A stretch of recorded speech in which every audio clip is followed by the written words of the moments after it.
In this video, we're going to make sure we know how NavMesh works by looking at the different values that we can change and setting up a little scenario where we implement a NavMesh obstacle, we change our buildings to static, we have some trees, and we have the player effortlessly figure out how to pathfind through the obstacles and up a slope to get to the target. So let's jump in and more deeply understand our NavMesh. I want to start with a quick reminder that one of the best places to get information is the Unity documentation, and I'm showing you here the advanced NavMesh bake settings, which we'll be talking about a bit in this video. It's a great place to go to read if I've said something that you haven't quite understood or you want just more depth to what we're talking about. This is the best place to go to for pretty much anything. If you go into Google and search for Unity docs and then whatever it is you're interested in, for example, NavMesh obstacle, we're going to be talking about in this video a little bit, then Unity docs, Unity manual, NavMesh obstacle, find that there, and then it gives you a whole bunch of information on that. So obviously you can surf around through here, through the navigation system within the Unity manual, but just such a rich place to get information is in the Unity docs, and many lectures I will give you links to the topics we've been talking about. I'll give you the link to the Unity doc against the lecture, just something to have a look out for, but pretty sure you know how to use Google to search for it yourself if you can't find a link from me. Okay, so let's have a look at our NavMesh. I'm going to click on my terrain and then navigation, and you can see we've got the bits of blue, we've got jaggedy edges, and we've got bits where the blue is not there. So let's talk about that. If you click on the bake button, you can see a couple of values here. The agent radius, which is literally how close or how far the NavMesh is to the obstacles in your world. So if we make this really high, like that, rebake, then you can see the distance from our obstacles is quite massive. It makes this kind of odd little shape in the middle here. If I put it back down to just Control Undo, if I put it to say 0.1, that's Control Z, not Control Undo. There's not an undo button. If you click bake when it's at 0.1, then you should see, it's going to take a little bit of time, and then you can see when we come look at our building, it's really close, which means that our player is probably going to clip a little bit into the building. So we want to have something sensible. We play around with it, wait until you have your character actually complete so you can see how fat your character is and how wide the arms are, so it doesn't actually look like it's walking through the building, so it makes sense. Okay, now why is it that these buildings have the NavMesh correctly calculated, but these buildings do not? It's because these buildings have been flagged as static. So click on Inspector, click on the building. You can see up in the very top right corner of the inspector, there's a tick box against static. If you click on the little pull down next to the word static, you can see these are the things that can or cannot be static, or you can turn on and off static. So navigation static is the one we're interested in. But usually it's holistically everything static or nothing static. So you can click on nothing, and then none of these things will be static. Oops, sorry. Or you can click on everything, and it's all static. And things like lighting and what else we've got in here? Batching and reflection probe. Most of these we don't even need to worry about at all. But static means it's not moving. It means we just want it to be a static, not moving blob in the world. And that way the navigation mesh will say, well, it's never going to move, so I can bake it into the navigation mesh. So these ones here, this building, you can see that static is not clicked on. So I'm just going to click on that. That's one way to do it. And then back to my navigation window, click on bake, and then you can see around here, we have our navigation mesh is taking that into consideration, and we can't walk in this bit just in here. Interesting little artifact on the top, which I'll talk about in a moment.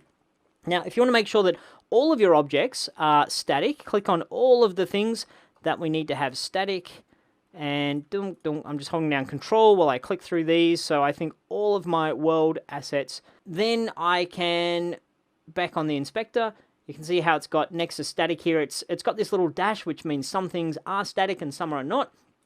Just click that so it's a tick, and now everything should be static. Back over to navigation, when we click on bake, all of these, including the trees, will have a appropriate navigation mesh calculation being made to it. Awesome! And the other couple of things I wanted to show you in this video, you can see over here on my mountain that we have some navigation mesh and some not navigation mesh. And that's changed by the slope. So you see here the maximum slope, and as I move this, the little angle indicator here goes up and down. If you have it really low, it means that only very gentle slopes can be walked up. So if I bake this, all of this mountain. You can't walk up it because it's too steep for the player. They couldn't possibly walk up that hill. If you put it all the way up to maximum, then you can nearly walk up the side of a cliff. So most of these, particularly this one over here, you can see it is now walkable, despite the fact it's pretty steep. If I put it back to 45 and then bake again, you can see part of that there is too steep for the player to walk up. If you're going to advanced, there's a couple of settings in here.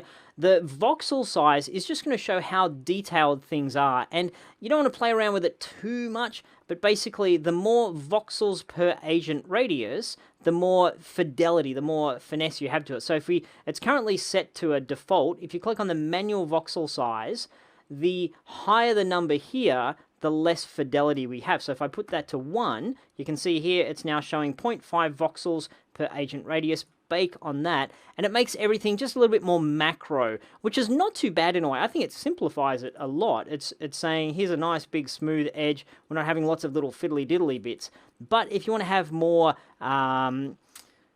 more fidelity, like over here, for instance, now if we try to walk there, the player could not make that. If I put my target over this side of the building, and I put my player, where are you, player? Put my player over here. You can see when I click on play, hopefully it'll show up on the camera. I might have to click back to scene view. Yep, it's going to go the whole way around the house because it can't get through this bit here. But if I change my voxel size back to the 0.1 or so that it was, actually it's 0.1555, so 0.1777 I think it was. That looks pretty good. And then click bake. Now you can see that there is a path there because of the fidelity of our voxels per agent radius. And then the other important thing in here, you can see we've got these weird sort of on top of our buildings. That's because there's a flat part that the player could potentially walk on, but you can see there's no way to get up there, and we don't want to have any sort of weird accidental clicking on the top of a building.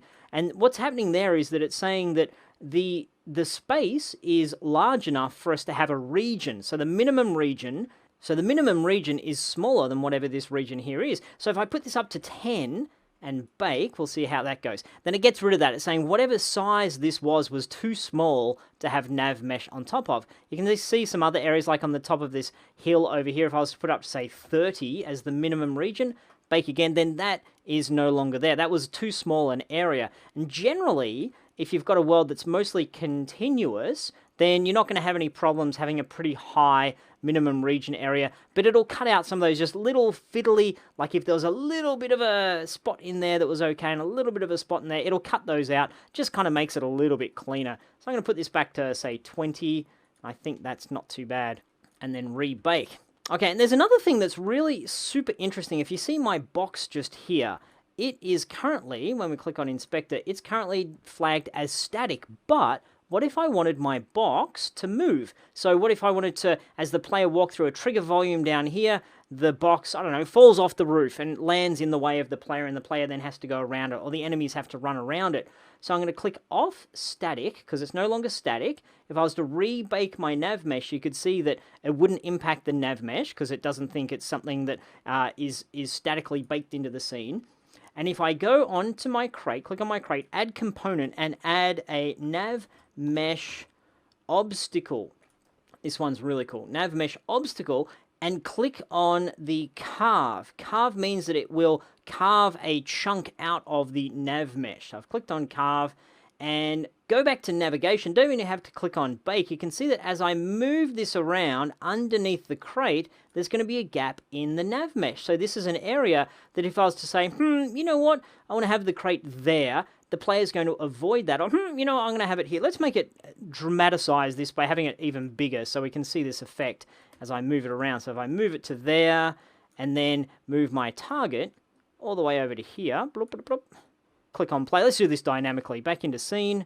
Okay, going around that way. Oh, now you can't.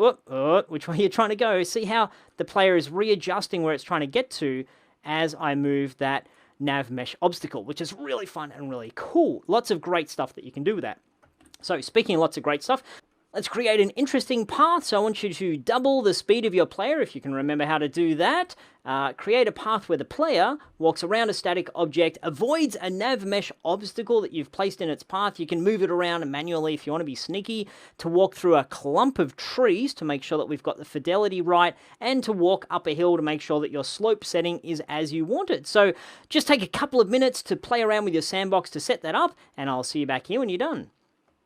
Okay, move our target over somewhere where we've just put on the navigation. Okay, over. I don't want to change the slope of that hill there. I'll put it just here. This is a good one. See what happens if we've got those two little weird navigation bits here. That one's obviously too steep, and that's too steep as well. Cool. I could fiddle around with my voxel size to get rid of those, but I want to see how the player goes when we've got a little bit of difficult situation for it here. So, move the house there. Go through the trees. This is cool. Put that other tree just there. Maybe duplicate the tree to make one more. And remember, always we need to go back to bake. Click on bake again. Great. Now let's see. Actually, I'll change the camera. Change the camera. So find the camera. Main camera. Game object. Align with view. And I mentioned doubling our speed. So I'm going to click on my player. Back over to inspector. Scroll down to nav mesh agent. Change the speed to 7. You can make yours whatever you want. I'm making mine 7. Click on play. We should walk through the trees. Yep, around that box there. Just, effortlessly through the trees and up the slope to the target. There we go. So we've got our nav mesh. I'm pretty happy with this. We'll have to do some fine tuning when we have our enemies in there and when we have a whole bunch more obstacles. But for now, I think we've gone through nav mesh enough. It's time to get to the next type of functionality where we can click and move our player. So great work in this video, and I'll see you again soon.